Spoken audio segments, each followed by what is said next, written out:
let us all do we can to build a better future.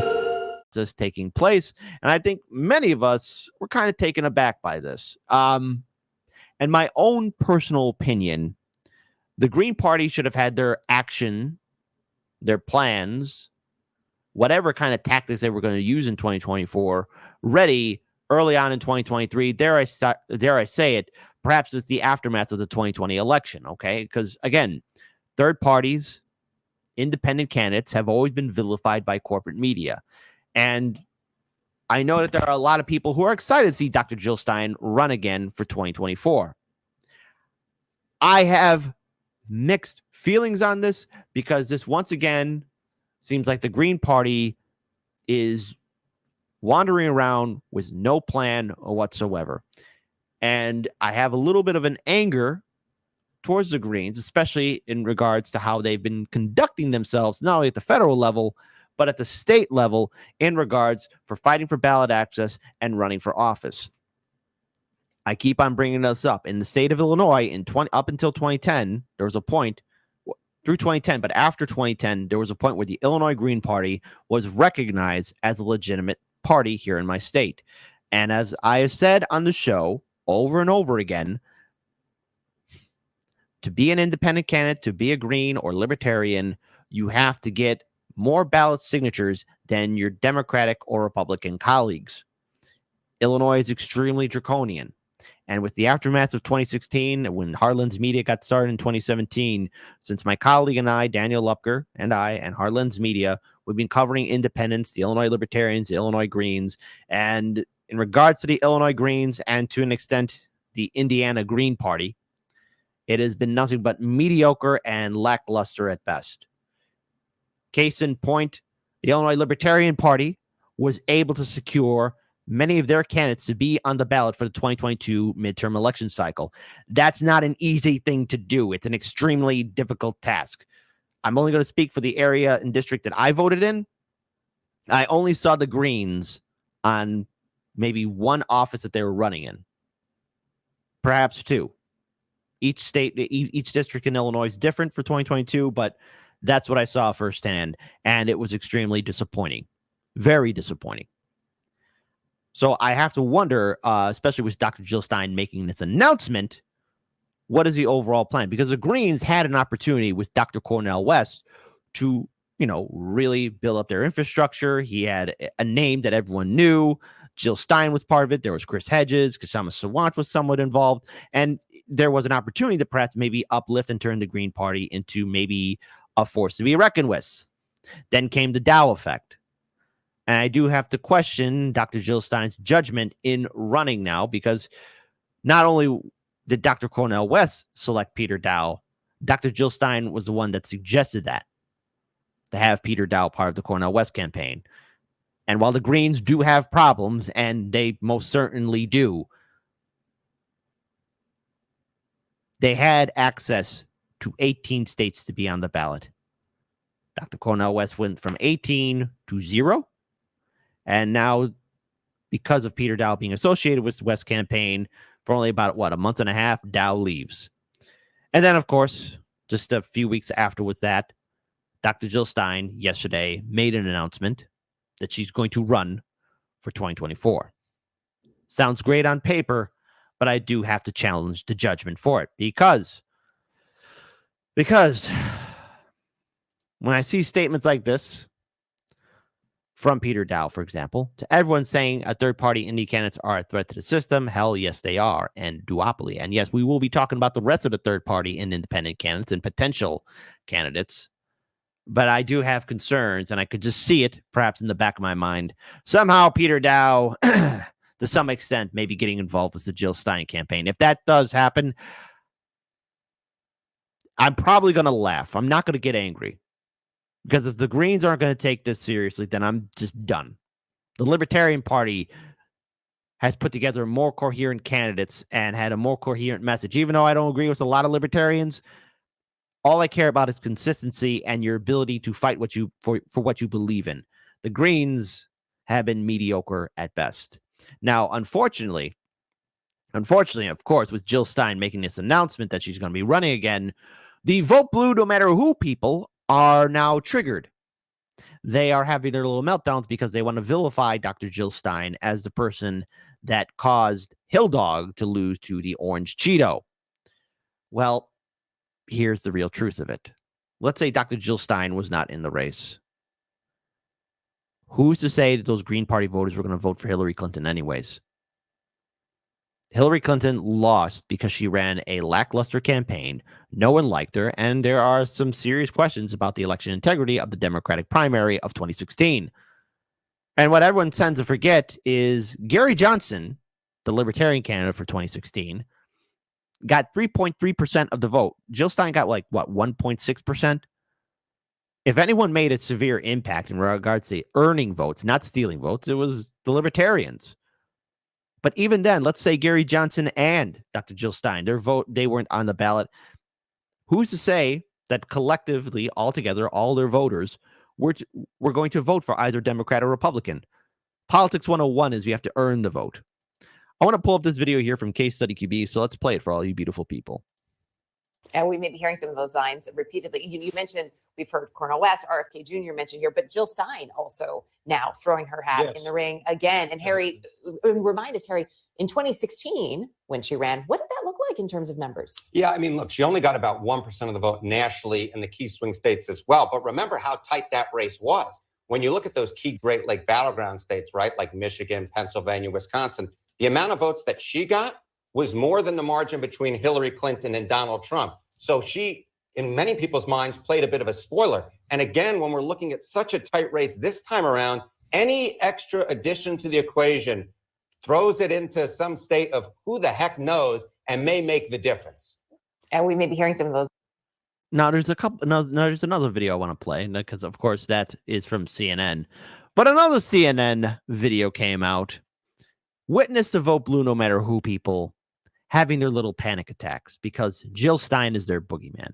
Now, I have my criticism for Jill Stein, especially for this election cycle, because I personally feel, to an extent, the Greens, Dr. Cornel West, Jill Stein, and everyone that was associated with Dr. Cornel West, especially being part of the Green Party until he left due to Peter Daou being associated with the campaign, this was an opportunity lost.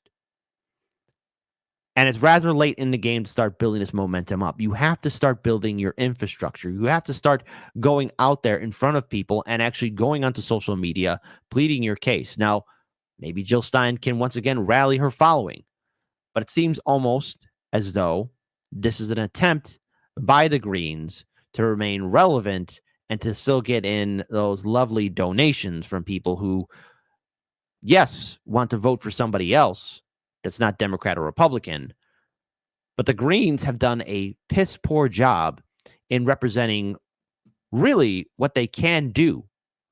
They haven't been able to achieve much.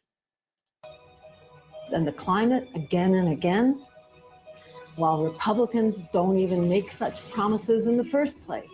And both parties are a danger to our democracy. So forget the pundits and the attack dogs who tell you to ignore your misery and just keep voting for those who caused it in the first place. Change won't come from the ruling elites. It comes from we, the people. Oh, this lady's like Jason from Friday the 13th. Ugh, you're one to talk, lady. Okay, I shouldn't have said it. That was mean. That was mean. I'm sorry. I apologize for my behavior. Just when you think she's gone away, she pops up again. Ugh, and that laugh. Yeah, I never said I was a good person. I mean, as if she hasn't done enough harm in the past now, you know. This is a multi-front problem for Biden. I mean, it's not just the Joe Manchins, it's not just the Jill Steins, there's Robert Kennedy Jr. I mean, there are a lot of people, and Dean Phillips. I mean, I mean, you better mention Marianne Williamson because people get very angry when she's not there. No, people don't get angry. I don't know where these Marianne Williamson legionnaires are at, but just for the Marianne Williamson people, how funny is it? Marianne Williamson was like the first person who really threw her hat in the ring to say, I'm going to challenge Biden. And since then, she has been like cast out, pushed aside by everybody else entering the race, from RFK Jr., Dr. Cornel West, And now Jill Stein is like, Marianne, like wrap it up. Even Peter Daou, who was associated with that campaign, even he walked away. But the less said about Peter Daou, the better. The Marianne Williamson campaign is nothing more than a glorified book tour. Phillips is Steve Schmidt and lots of Republican strategists' way of trying to get money. He's polling at like 2%. I mean, he's really. But yes, I agree. There's 1%, 2%, right. 3%. No, and these states tight margins. 10,000 votes. Yeah, and remember, we have an electoral college. It's not about the popular vote. Like Biden probably would win the popular vote, but it's about these little pockets of votes in 6 states. Yeah, I mean, look, here's the thing. When's the last time a third-party candidate won an electoral college vote? It's been a long time. Now, there was the possibility, if certain things didn't happen, perhaps maybe if Cornel West was really able to build an infrastructure within the Greens, that the Greens could have secured maybe one electoral college vote. I mean, look, at the end of the day, I would like to see a third-party candidate win the presidency, but that doesn't look like it's going to be happening anytime soon. But it would still be a long shot, but securing at least one electoral college vote, there was the possibility. And with the next story we will be putting up, we will be talking about independent candidates and how they are stealing the thunder away from not only Joe Biden, but from Donald Trump, as Americans want to vote for somebody else other than Democrats or Republicans. But all this talk about Jill Stein now, apparently going to steal votes away from Biden. It wasn't too long ago where everyone was saying that RFK Jr. or Dr. Cornel West are going to steal votes. No, they are earning votes. My vote, your vote, are not entitled to a candidate. And guess what? If you don't want to vote, that is your choice as well. No one, especially here on Hardlands Media, is going to tell you how you should or should not vote. That is your decision and your decision alone. Yet corporate media wants to start guilting people, and you have these two individuals up here who fear Jill Stein as what? Some sort of Jason creature? Like, no. My criticisms for Jill Stein is, what the hell are you planning? This is a little bit too little too late. What is the overall goal? What is the plan? There's clearly an effort here. I mean, I don't think it's coordinated. I think that there's just, a lot of anxiety and uncertainty and people running for president. And look, the other thing is there's a perverse incentive structure for people running for president. If you look at the GOP debate stage, you can see that. Is Vivek going to be president? No. Does he want a podcast? Yes. Anna, everybody has a podcast, okay? Everybody has a podcast, lady. You mentioned that people should be concerned about these candidates potentially, basically unwittingly electing Trump. But it seems like that argument is not good enough, that they should fear Trump and so therefore vote for Joe Biden. Otherwise, we would see Biden performing better in some of these polls. Well, these polls, I think, need to be taken with a grain of salt, because we look at the polls and he's supposed to be such a drag on the ticket and he's supposed to be in so much trouble. And then Democrats have this great night. Yeah. So, yes, I think voters right now are grumpy. And wouldn't you be grumpy if you've been looking on TV at people in the Middle East killing each other for a month? It's more than being grumpy, lady.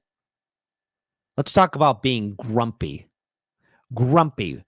Horrible choice of word right there. Grumpy. Inflation at an all-time high. Putting gas in the car, buying milk, buying eggs, buying food, paying the bills, getting the medicine, taking care of your sick loved ones, your elderly parents, your children. Hell, yourself. It's a struggle to own a home, dare I say it, rent an apartment, have a small business. Grumpy is the word she chooses.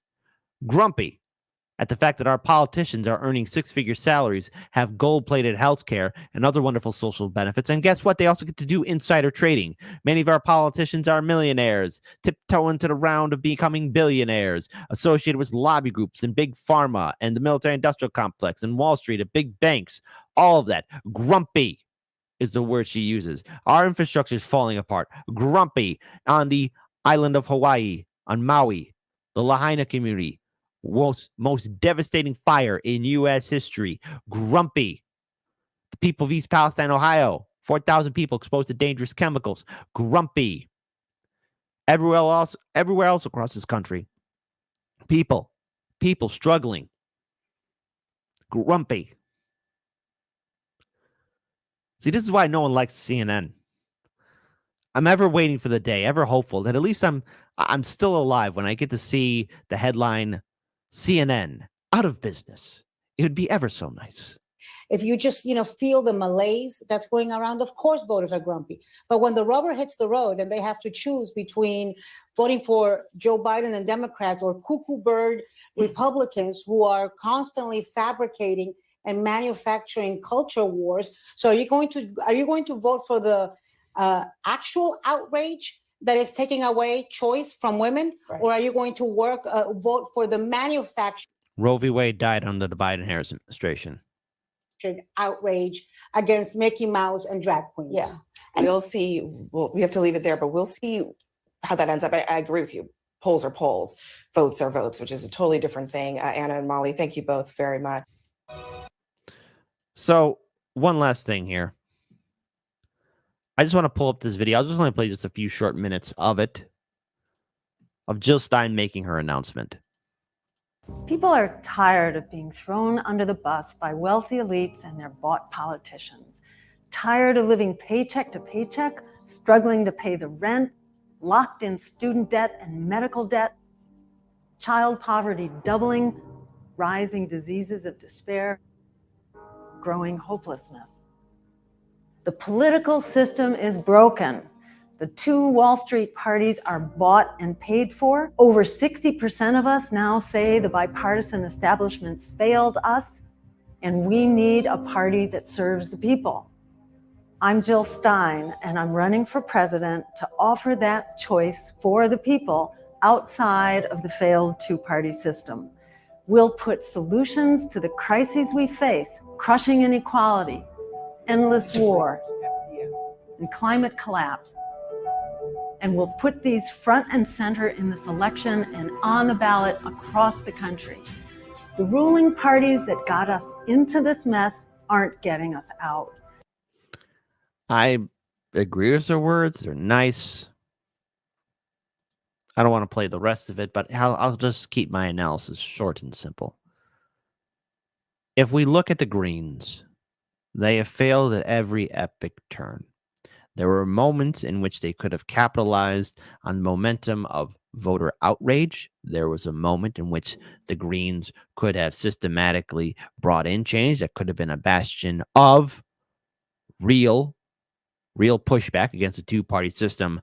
However, due to so many people covering elections and also seeing the Greens fail spectacularly, it is abundantly clear that the Greens have no plan. And as much as I respect Dr. Jill Stein, especially her election in 2016, this should have been done much sooner, and there really should have been a more thought-out plan than just shooting from the hip. I do have to wonder, will Dr. Cornel West drop out and support Dr. Jill Stein? Is he going to go all the way? He has indicated that he would. Is there the possibility of, oh my goodness gracious, here comes Peter Daou again with the Jill Stein campaign? What is the overall plan here?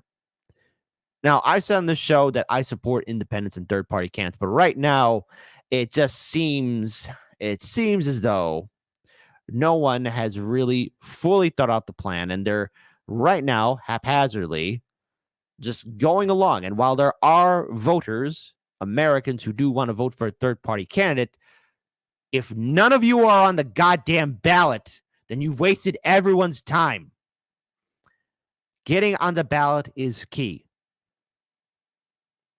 But if they're not going to take the initiative, and if Dr. Jill Stein is going to wait for the last minute to now make her campaign noticed and get on the ballot, I mean, again, she's with the Greens. If she wins a nomination right off the bat, she has access to at least 18 states. That's phenomenal. 18 states, 32 more to go. The Libertarians, as it stands right now, have between 38 to 40 states. That's fantastic for them. Ballot access for 50 states, it is the task that is necessary to happen in order for Greens, Libertarians, and yes, the independent candidates to secure their names so that voters can vote for them. And this is an extremely serious task. And I don't want to make this sound like it's climbing Mount Olympus, but it is. You have to get ballot signatures. And in my state, I just give it as an example. In Illinois, If the I's are not dotted properly, if the T's are not crossed properly, that name gets thrown off. It is an arduous task for ballot access. And there are other states that are on par with Illinois being very draconian towards third parties and independents. So I wish all the best to the Jill Stein campaign. I hope they can continue on with this momentum. And I hope Dr. Jill Stein goes on to other independent media shows to really plead her case and talk about it. Because with the aftermath of Cornel West leaving the Green Party, there's a lot of questions right now. What was the overall plan? What was the overall tactic? Because right now, things are not making sense. And I hope there's some clarification before the end of 2023. We as voters need to know this. So all the best to the Greens. But your opportunity to really make an impact has long since passed.